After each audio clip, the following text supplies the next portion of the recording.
मी doctor Dapke Bharatnagar Nagpur इथनं बोलते. भरतनगरला मी general practice करते जवळपास 20-22 वर्ष. त्याआधी मी गव्हर्नमेंट सर्व्हिस करत होते. आज आपण जे बोलणार आहोत ते बोलणार आहोत एक छोटासा हार्टबर्न सारखी ही समस्या केवढी मोठी होऊ शकते, म्हणजे इसोफेजियल कॅन्सर पर्यंत कशी जाऊ शकते त्या विषयाबद्दल आज आपण बोलणार आहोत. हार्टबर्न म्हणजे एक कंप्लेंट असते सर्वसामान्यांची. ती लहान मुलांपासून मोठ्यांना कुणालाही होऊ शकते. अगदी छोट्या बाळांना सुद्धा हार्टबर्न असू शकतं. तर या हार्टबर्न पासून प्रभावित जे लोक आहेत त्यांच्या सवयींमुळेच ही खास करून सुरुवात झालेली असते.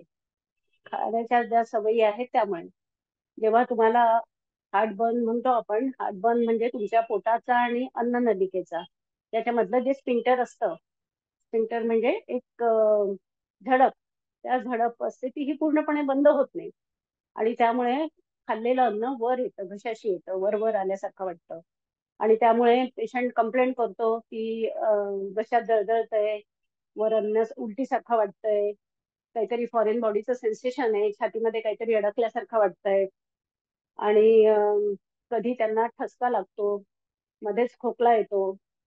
या जनरली कंप्लेंट्स असतात त्याच्यामुळे, ज्याला आपण हार्टबर्न म्हणून म्हणूया. तर हे होतंय ते पोटातलं जे ऍसिड असतं सगळं ते वर आल्याने. तर हा एक हार्टबर्नचा शॉर्ट टर्म असू शकतं किंवा लॉंग टर्म. हार्टबर्न जर शॉर्ट पिरियड मधलं असलं तर आम्ही डॉक्टर लोक काही त्याच्यासाठी तुम्हाला काही काळजी करण्यासाठी म्हणून सांगतो. तू 3-4 तास आधी झोपायच्या आधी 3-4 तास आधी जेवण करा, संध्याकाळचं जेवण कमी करा, रात्री कॅफीन, अल्कोहोल, निकोटीन या गोष्टी घेऊ नका, रात्रीच्या वेळा मसाल्याचे पदार्थ जास्त खाऊ नका, मील छोटे छोटे घ्या, दिवसभर उपाशी राहू नका आणि एकाच वेळा खूप सारं खाऊ नका. त्याशिवाय काही तुम्ही सवयी स्वतःला लावून घ्या, वेळेवर जेवणं, वेळेवर झोपणं, पुरेशी झोप घेणं, त्यानंतर रात्री लवकर झोपणं, वेळेवर म्हणजे 3-4 तास जेवणानंतर 3-4 तासांमध्ये, आणि एक्सरसाइज करणं. या सगळ्या गोष्टींमुळे हार्टबर्न सारखी समस्या सहज सहज सॉल्व्ह होऊ शकते. काही काही काही लोकांना पण हे हार्टबर्न असतं हे लॉंग पिरियड पर्यंत असतं, बरेच दिवस पर्यंत चाललेलं असतं आणि त्याचा बदल होतो नंतर गर्ड मध्ये. गर्ड म्हणजे गॅस्ट्रोइसोफेजियल रिफ्लक्स, म्हणजेच हे ऍसिड सरळ वर यायला लागतं अन्ननलिकेत आपल्या इसोफेगस मध्ये. तर हे जर आठवड्यातनं नियमित व्हायला लागलं किंवा आठवड्यातनं 2 वेळा जर होत राहिलं, खूप दिवस पर्यंत सुरू झालं, त्याला आपण क्रॉनिक पेशंट्स म्हणतो. आणि हे करत करत ते जातं अन्न नलिकेमध्ये, ज्याला म्हणतो बॅरेट्स अन्न नलिका.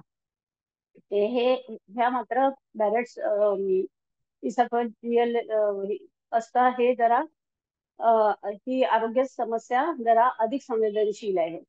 यामध्ये आपल्या ज्या अन्ननलिकेतले सेल्स असतात त्याच्यामध्ये काही चेंजेस दिसायला लागतात आणि हे पुढे चालून कॅन्सर मध्ये पण परावर्तित होऊ शकतात त्याचे चान्सेस खूप कमी आहे, पण त्याच्यासाठी आपल्याला प्री टेस्टिंग करायला लागू शकतं.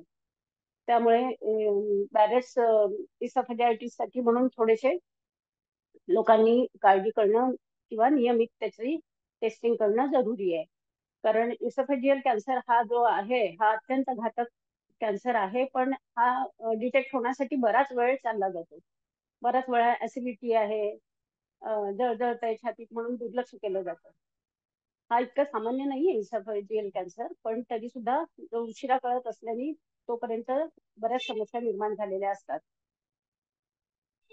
हा बरेचदा आपल्याला आधीच नवीन नवीन टेक्नॉलॉजीज आजकाल आलेल्या आहेत, त्यांनी लवकर कॅन्सरचं डिटेक्शन लवकर होऊ शकतं. तर हे जर सुरुवातीच्या स्टेजेस मध्ये जर लक्षात आलं तर मात्र त्याची ट्रीटमेंट पण सहज शक्य आहे.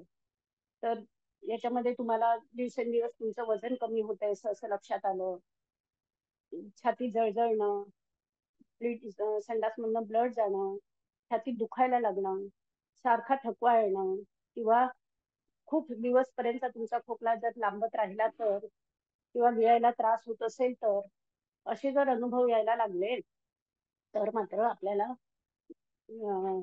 इसोफेजियल कॅन्सर साठी काही काही तपासण्या कराव्या लागतात. आणि ज्या बऱ्याचशा वजन कमी होत आहे म्हणून काही दुर्लक्ष केलं जातं, या कारणाने असेल त्या कारणाने असेल म्हणून. बरेचदा स्टूल मध्ये आपल्याला ब्लड डायरेक्ट दिसत नाही, पण ते मायक्रोस्कोपिक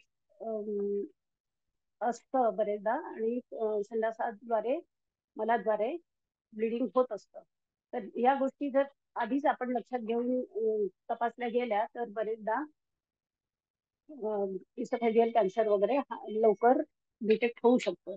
त्यासाठी नियमित स्क्रीनिंग करायला हवं. 5 वर्ष जर कुणाला गड तक्रार असेल, त्यांनी एंडोस्कोपीची टेस्ट करावी, आपलं वजन कमी करण्याचा प्रयत्न करावा, काही धूम्रपान, अल्कोहोल वगैरेच्या सवयी असतील त्या सवयी बदलाव्यात. ज्यांना बॅरेट्स इसॉफेजियाटिस म्हणून लक्षात आलेलं आहे, बॅरेट्स इसॉफेगस, त्यांनी आधीच टेस्टिंग याची कॅन्सरची टेस्ट म्हणून डॉक्टरना भेटणं जरुरी आहे. त्यानंतर ज्या बाकीच्या त्याच्याशी संबंधित टेस्ट आहेत त्या करून घ्यायला पाहिजे. आजकाल या टेस्ट खूप ऍडव्हान्स टेक्नॉलॉजी आलेल्या आहेत आणि लवकर डिटेक्ट होऊ शकतात. त्यानंतर तुम्हाला मग सर्जरी करायची तर सर्जरी, केमोथेरपी, रेडिएशन वगैरे या ट्रीटमेंट सुरू होऊन जातात. यासाठी इसोफेजियल कॅन्सरच्या लवकर डिटेक्शनसाठी आपल्याला दीर्घकालीन रिफ्लक्स जे आहेत त्याच्यावर लक्ष ठेवणं जरुरी आहे. असं जर तुम्ही लक्ष म्हणजे कळलं तर तुम्ही कॅन्सर सारखा आजार पूर्णपणे दूर करू शकाल किंवा लवकर डिटेक्ट होऊन त्याची ट्रीटमेंट लवकर करू शकाल. हे जर टाळायचं असेल तर नियमित व्यायाम करा, आपल्या जेवणाच्या सवयी बदला, खाण्याचे पदार्थ मसाले, तिखट वेळोवेळी खाणं हे बंद करा आणि दरवेळा व्यवस्थित तपासणी करून घेत चला. धन्यवाद.